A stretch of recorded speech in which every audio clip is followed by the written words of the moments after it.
పండుగ పూట జీతాలు లేక పస్తులు. తెలుగువారికి అతిపెద్ద పండుగ సంక్రాంతి. ఈ పండుగను ఎంతో ఆనందంగా జరుపుకునేందుకు ఎక్కడి నుంచో వచ్చి తన సొంత ఊళ్ళకు చేరుకుంటారు చాలా మంది.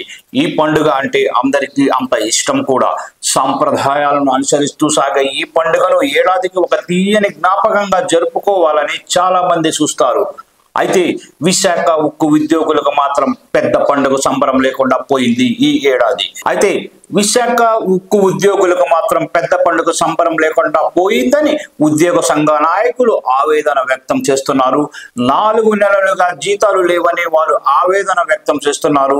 పండుగ అంటేనే ఖర్చులు ఉంటాయని, అలాంటప్పుడు 4 నెలల జీతాలు బకాయి పడితే తాము ఎలా పండుగ జరుపుకోవాలని వారు ఆవేదన అయితే వ్యక్తం చేస్తున్నారు.